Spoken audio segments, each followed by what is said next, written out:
A rematch of the 2022 Stanley Cup Final in Colorado looks as fast as ever. It was also a rematch of a playoff series we've seen quite a bit in the Metro Division that was a lot slower than we remember. Meanwhile, Mikko Rantanen has a big night in Dallas, leading the Stars past Edmonton, and Trevor Zegras is cooking with gas for the Flyers. All that and more coming up on Locked On NHL Game Night. When that final horn sounds, you know it's time for Locked On NHL Game Night. All the post-game reactions to every game across the league, every single night, with insights only the hosts at Locked On can provide. Prepare to experience game day reactions like never before, only on Locked On NHL Game Night. Your team every day. Welcome in, hockey fans. Welcome to Locked On NHL Game Night, part of the Locked On Podcast Network, your teams every day. Thanks for making Locked On NHL Game Night your place to get a recap of all the night's action in the NHL during the regular season and the playoffs. Whether it's one game, 16, or anything in between, we are happy to have you here, and we've always got the latest for you. We are available wherever you get your podcasts and on YouTube. Today's episode is brought to you by FanDuel. Download the FanDuel app now by visiting FanDuel.com and win $300 in bonus bets if your first $5 bet wins. I'm Alex Wiederspiel. He's Eddie Garcia, the host of Locked On LA Kings. And we're here on NHL Game Night, where you can get the latest on all the goals, saves, big moments, and there were plenty tonight, and stories from around the NHL. There are plenty of those as well. We'll get a big assist tonight, multiple big assists tonight from our Locked On local experts, because it was a busy, busy night with 20 teams active in the league. A bunch of games that went to overtime. Eddie, some really, really good games tonight, including some that were really good that didn't go to overtime, by the way. You don't have to go to overtime to be a good game, and we saw a few of those tonight as well. Yeah, it was a little bit all over the place, and not in a bad way. There were a couple of very low-scoring games. There were some high-scoring games. As you mentioned, overtimes. We had a buzzer beater, a little bit of everything tonight. It was a fun night of hockey. Sure was. We'll start with Colorado and Tampa Bay, the rematch of the 2022 Stanley Cup Final. Colorado Avalanche ultimately get the job done. They opened up Tampa opened up a 1-0 lead in this one off of Nikita Kucherov first period goal, and then it felt like it was all Colorado after that point. So Tampa with the early blitz, and then Colorado, the counterattack, they kind of blitzed right back and took over this game for a while, including a big goal at the a big goal from Ross Colton on a breakaway to beat Andrei Vasilevsky. Tampa would get a pretty sick backhander from Braden Point to get back within one. And then it was quite the push at the end of this one for Tampa Bay to try to finish the job and force overtime. They were not able to do that. And we're going to hear right now from Locked On Colorado Avalanche's Chris Maselli with the final word. The Colorado Avalanche and the Tampa Bay Lightning win streak with a score of 3-2, and it did not come easy. Tampa Bay gets one very, very early in the game. The Avs match that later in the first and then get two quick ones within about a minute and a half of each other in the second, and then have to hang on really almost for dear life late in the third. A great push by Tampa. Avs played pretty solid defense, but Tampa started stretching the ice in the third period. Seemed like they figured out a way to get behind the Avs defense, but Scott Wedgwood was up for the task, and the Avs come away with the win. Gabe Landeskog has been struggling pretty much the entire season so far, and I don't think he liked the way that his team was playing to start this game, so he gets into a fight. He takes the 5-minute major. Did it turn things around? I think it turned things around enough for them. It wasn't like they went on this massive run, but things did turn. They did get that first goal, that equalizer goal after that happened. And then he gets an assist later on. So he was on the verge of a Gordie Howe hat trick. And all he needed was the goal, which would have been his first goal of the season. That's how rough it's been for Landeskog. He does not have a goal yet this entire year. He had a couple opportunities to get that goal. It never happened. Would have been nice, but it's nice to get the win anyway against a very good team. Kind of like a playoff atmosphere in this game. And the Avs come away with a win and stay at the top of the standings of the entire league right now. Eddie, one of the things I noticed about this game kind of from jump was that if you kind of watch these two teams stylistically, they feel awfully different where they are right now. And to Tampa's credit, they actually kind of held their own as this went on with Colorado's speed. Yeah, I was interested to see how Tampa Bay, they got off to that bad start, and I think we all felt like, okay, it's just a blip. They'll be on track. And then sure enough, they're turning things around. They get the 5-game winning streak. But I thought this was kind of a benchmark game for them, right? This was a tough game on the road against a team that had not lost in regulation on home ice. I mean, they held their own. It was a good hockey game, but in the end, I think if you're Colorado, you're encouraged that McKinnon and Makar combined for an assist. You've got a third line guy like Victor Olofsson stepping up with a pair of goals to help you get a nice win over a team that felt like it had kind of turned things around, and maybe they have. But as was said, a playoff-like atmosphere, good hockey game, but a nice win for Colorado. Meanwhile, the Dallas Stars get a pretty nice win against the Edmonton Oilers. Mikko Rantanen scores twice in this one. He now has 300 career goals.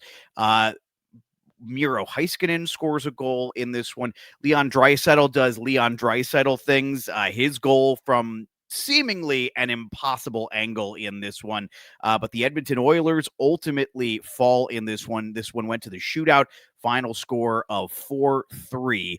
The victory for the Dallas Stars. Joey Eriksson has the final word on this one.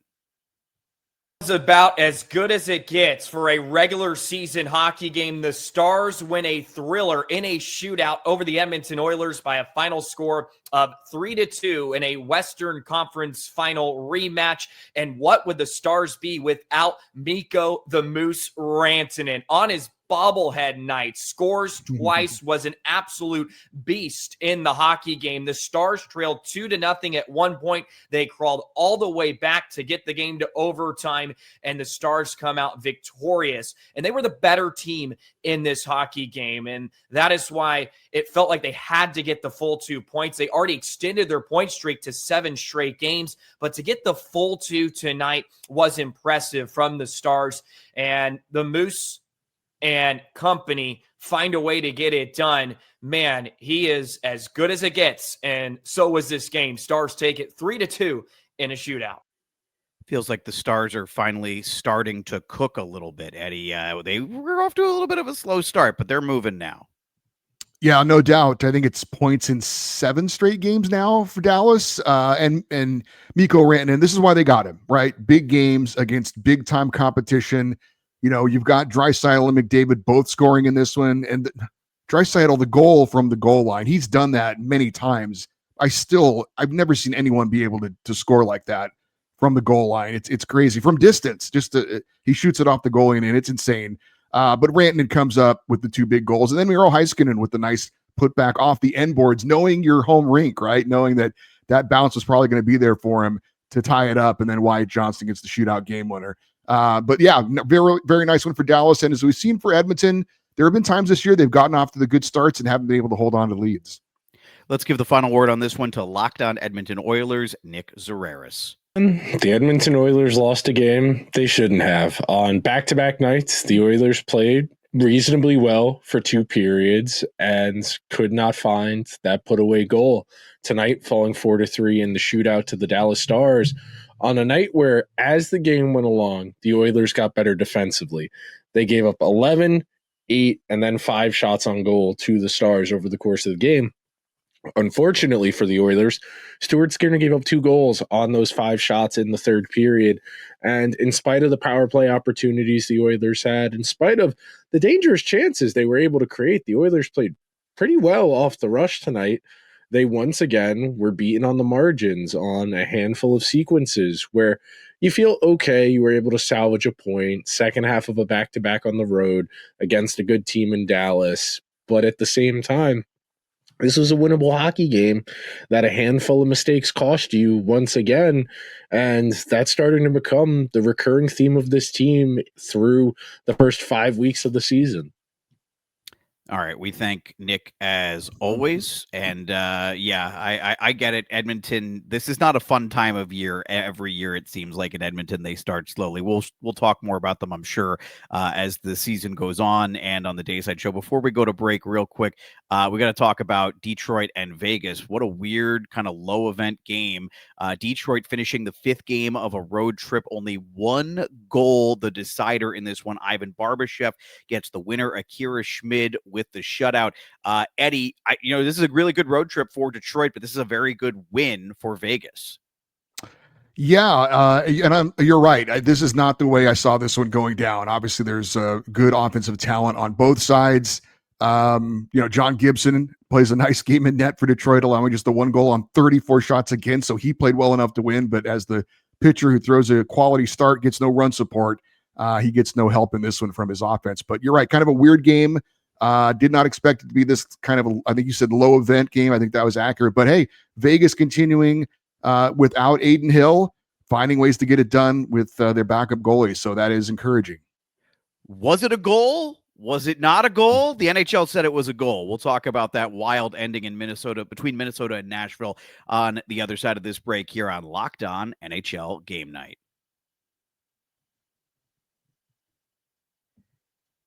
But first, a reminder that our show is brought to you in part by Rouge It. Let's be real, making excuses does not solve anything. We've all heard them before. It's just stress, or I'm just tired, or it happens to everyone sometimes. But when it comes to performance, sometimes your body just needs a little extra support, and that's where Rouge It comes in. RougeIt.com offers fast-acting, doctor-prescribed treatments to ED designed to help you stop making excuses and start making moves. Rouge It makes it easy to get started. You just connect with a board-certified doctor, 100% online, no awkward waiting rooms, no in-person appointments. If prescribed, your treatment ships discreetly straight to your door. The process is fast, simple, private, and it's all handled by real doctors. It's about confidence, connection, and getting back to the moments that matter. Visit RUGIET.com/LockedOnNHL to get 15% off your first order. That's RUGIET.com/LockedOnNHL. And don't forget to use the code LOCKEDONNHL so they know that we sent you. Rouge It, stop making excuses and start making moves. All right, so Minnesota and Nashville, what a strange ending in this one. But a lot of the big story, I think, centers also around Steven Stamkos, who's had a nightmare of a season to start.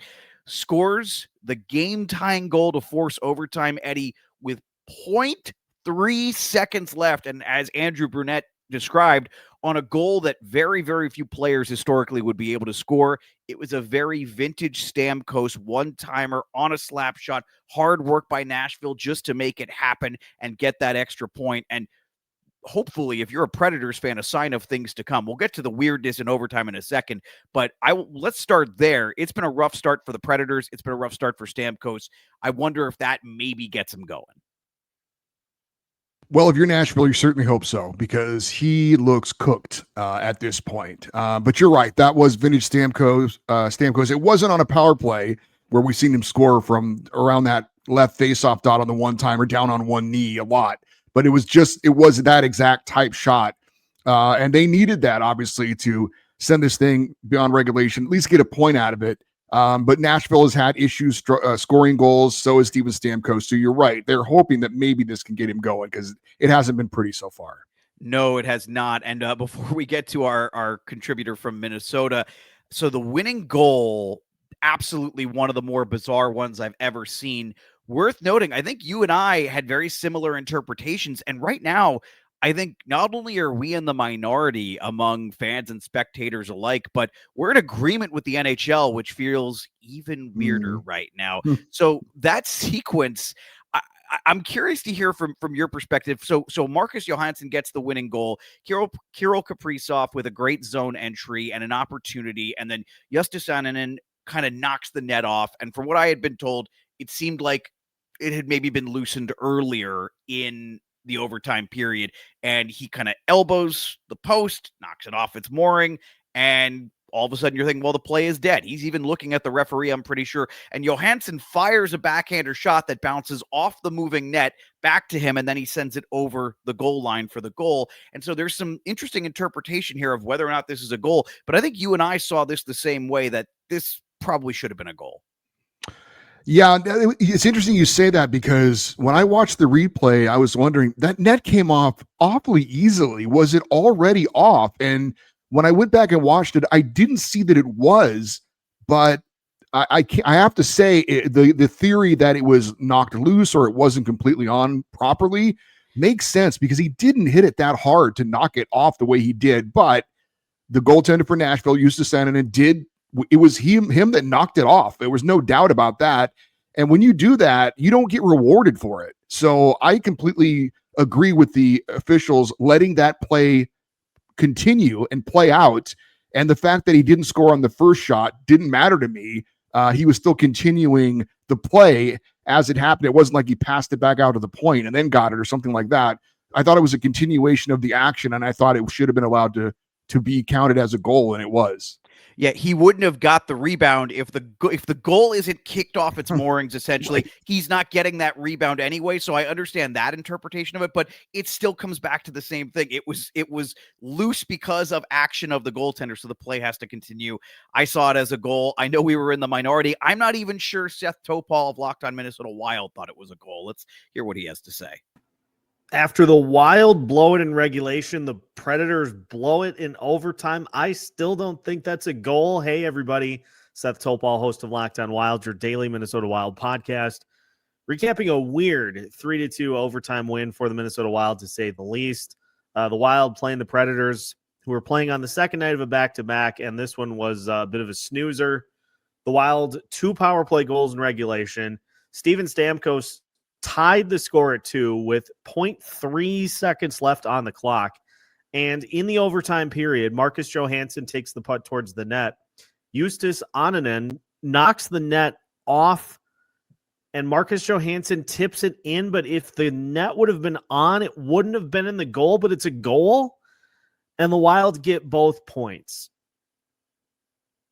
For more on this game and the Minnesota Wild, make sure to follow Locked On Wild wherever you listen to your podcasts.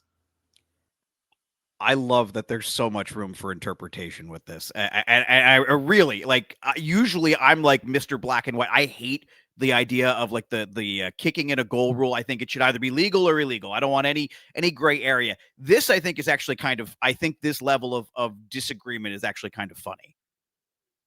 It's definitely something everyone's going to be talking about tomorrow. If you're a hockey fan, right, and the guy next to you in the cubicle is a hockey fan, you're going to say, hey, man, did you see that ending between the Predators and the Wild? So, yeah, it's interesting. It is open to interpretation, I guess. I actually didn't think it was that controversial of a call. I thought it was absolutely the right call. And as you say, I don't agree with the NHL that much, so it does feel a little bit weird. The NHL, by the way, did release, you can look online, they did release the ruling and pretty much we're going over. I'm not going to go over it word for word, but you can look at it yourself. It's been circulating on X and everything else, and pretty much explains exactly what we talked about here. Let's move over to Philadelphia and Montreal. This one was a wild one. I know that it had your eye as well, and I was particularly interested in watching Trevor Zegras. I think he's been really, really good to start this season. I don't have the exact numbers at this point, but I think he's now up to 10 points on like the last 15 Philadelphia goals. So he's seemingly in on everything. Bobby Brink has 2 goals tonight. This one was back and forth. Ivan Demidov scores again. He's making the Calder race really, really interesting. And ultimately Zegras scores in the shootout. Philadelphia wins 5-4 with the shootout goal, Eddie. And the Flyers, Montreal, these are 2 of the potentially more exciting teams in the Eastern Conference this season, just purely in terms of watchability. Well, we knew Montreal, or we thought Montreal would be. Philadelphia is a little bit of a surprise. Certainly, we haven't even mentioned a guy like Matvei Michkov, who didn't do much in this game, but that's another guy that is a young, exciting player that Philadelphia has in its stable. But, Trevor Zegras coming over, there were a lot of opinions. Certainly a very talented guy, but at times, wouldn't put it all together and would be absent for long stretches of games. But so far, so good for Philadelphia. Had a couple of great assists early on. And then gets the shootout game winner. So he's definitely been impactful. I think it's 15 points on the season, lead the team so far for him. But this is a fun game. Philadelphia gets a 3-0 lead in the first period, couple power play goals. Then Montreal storms back with 4 goals in the second period. Then Philadelphia gets the only goal of the third. It was Nikita Gurbankin with his first NHL goal on that one for Philadelphia, and then goes to the shootout. But there was a lot going on in this game, and you're right, Ivan Demidov. I will say this, Dan Vladar didn't have the greatest game necessarily. He allowed 4 goals on 20 shots, so that's not a great save percentage, but he stops Ivan Demidov, Cole Caulfield, and Nick Suzuki in the shootout, so that's worth something. Absolutely. That's worth an extra point is what that's worth. That's right. That's right. Utah goes on the road and beats Buffalo 2-1 on an overtime winner. Clayton Keller with points on both goals, including scoring the winner. Let's hear from the host of the Locked On Utah Mammoth Show, Tom Callahan. The Utah Mammoths start a critical 4-game Eastern road swing with a big overtime win in Buffalo. Look, if the Mammoths are going to show they're for real this season, this is going to send them a long way towards doing exactly that. Hey, 3-1 on the last road trip, and this stretch right now is 8 of 9 away from home. Unfortunately, they lost the home game against Tampa Bay, so now they go into Buffalo and they win. Here's the crazy thing about this road trip. It is 2 back-to-backs. Those 4 games, Tuesday, Buffalo, Wednesday, Toronto, and then later on in the week, they go from Ottawa to Montreal. Now, look, I know that that's not a lot of travel, but this is a pretty difficult stretch, especially coming east for this team that they're really trying to come into their own right now. They had to battle in Buffalo. Now they're going to find a Toronto team that is inconsistent, unhappy with the way it's played. Look, Utah can jump on these guys early. Maybe they could pick up a surprise win in Toronto as well and really start to feel good about their place in the budding playoff picture. And Eddie, to Buffalo's credit, they got a pretty good night of goaltending from Alex Lyon, and they still walk away with a point. I know they would have preferred 2 at home, but the Sabres continue to at least accumulate points to keep themselves in this thing after that nightmare start to the season. Yeah, this was a pretty even hockey game. Obviously, it's decided in overtime, but no scoring in the first 2 periods. Each team gets a goal in the third. Noah Ostlund, his first career NHL goal for Buffalo.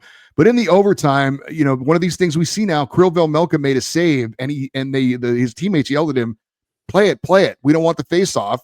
So he plays it. They keep possession of it, and they get the chance, and Clayton Keller goes down, skates right around one defender and through another, and scores to end it with his 5th of the year. So smart play, good communication from his teammates to keep that puck alive, not risk getting a face-off and then losing it and you don't have possession. And then it leads to the game-winning goal. So smart there. And Kirill Velmelka didn't see a lot of shots, but 1 goal on 18 shots to get the win for Utah. Well, only one of us between Eddie and I was happy with the outcome of a home team that hadn't gotten a home win yet. We'll tell you all about that coming up on the other side of this break here on Locked On NHL Game Night. First, though, our show brought to you in part by our friends over at FanDuel. The NBA is back, and there is no better place to get in on the action than FanDuel, the official sports betting partner of the NBA. Even if you missed the start of the game or you want to ride the hot hand, FanDuel has live bets on everything from who will score next to fourth-quarter comebacks. Plus, you can even combine your live bets into a same-game parlay for a shot at a bigger payout. It keeps every game exciting, especially when your team is making that late push. Right now, FanDuel is giving new customers $300 in bonus bets when your first $5 bet wins. So head to FanDuel.com to sign up and play your game with FanDuel, the official sports betting partner of the NBA.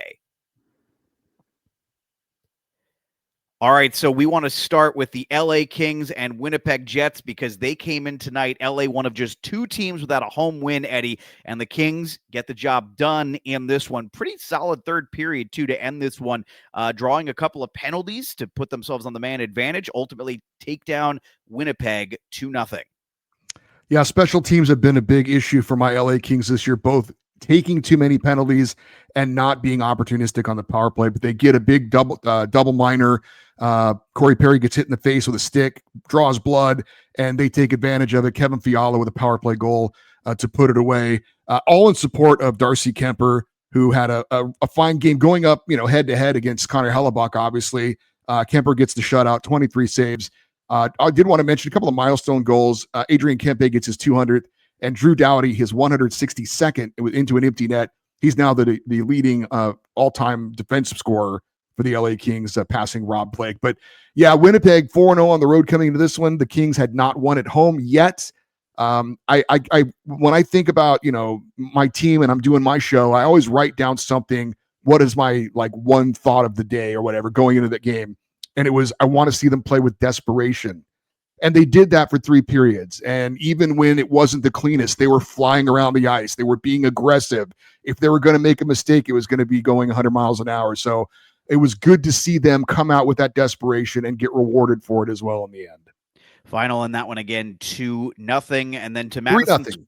3-0, excuse me. And we head back to another site of another 3-0 game to Madison Square Garden, where still a goose egg on the board for the New York Rangers as they fall to the Carolina Hurricanes. This was bit of a strange one as well, where the Rangers kind of came out and really jumped on the Hurricanes in the early stages.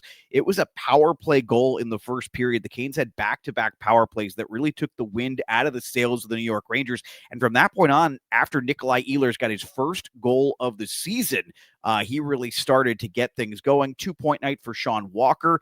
He scored the second one from distance as Igor Shesterkin was sort of being interfered with by his own player as Matt Robertson was falling into him, and Seth Jarvis scores his 8th of the season on an empty net goal. And how about that? The shorthanded Carolina Hurricanes, who have used 10 defensemen already this season because they've got 3 or 4 guys who are out injured right now as we speak, including Keandre Miller, get the win 3-0. Zach Martin of Locked On Carolina Hurricanes has the final word on Carolina. Talk about a welcome back for Pierre Kirchekov. After missing the first 11 games of the season due to an injury and having a AHL conditioning game the other night, first game back, regular season debut, and gets a 25-save shutout as the Hurricanes defeat the New York Rangers 3-0.